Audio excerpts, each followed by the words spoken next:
Zika. It's really everywhere. Thank God it's received so much global attention. What the World Health Organization has suggested so far seems to be reasonable and effective. My name is Emily Varus. I teach higher level biology here at WIS. And a couple years ago, Ms. Mack and I were working with evolution and infectious disease and our unit on immunity, and we were thinking it might be really cool to investigate one of the issues in the current kind of headlines, which was Ebola, from the perspective of the immune system and evolution. And so now this has transitioned into a world issue with Zika instead of Ebola. So it was pretty easy for Ms. Varus and I, who teaches standard level biology, to consider what the implications of Zika might be. The Zika virus first originated in Africa. It was discovered in a rhesus monkey in Uganda in 1947. A year later, the virus was detected in the Aedes mosquito, the same species carrying it today.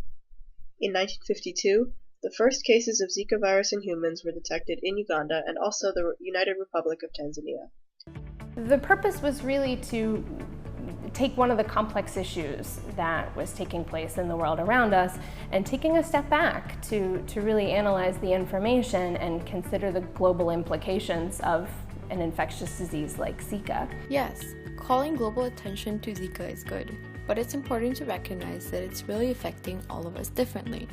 In Brazil, areas in the northeast are the worst hit. These are also the areas with the greatest concentrations of poverty.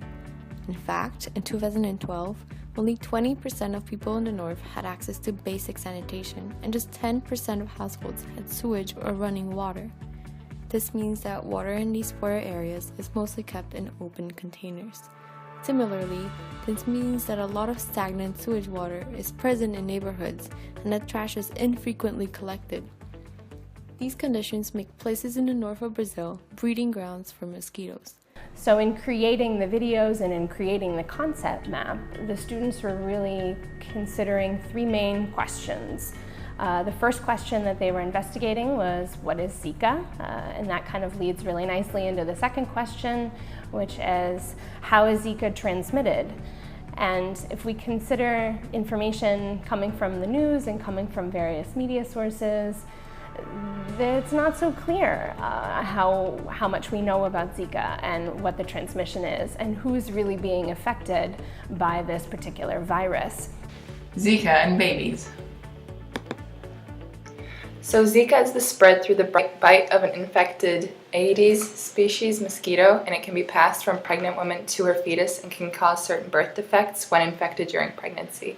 And we'll be talking about medication and vaccines later on. Most adults will not notice that they have Zika virus or may experience mild symptoms, and these can include fever, a rash, joint pain, conjunctivitis, muscle pain, or a headache, whereas babies can have severe problems caused by the virus.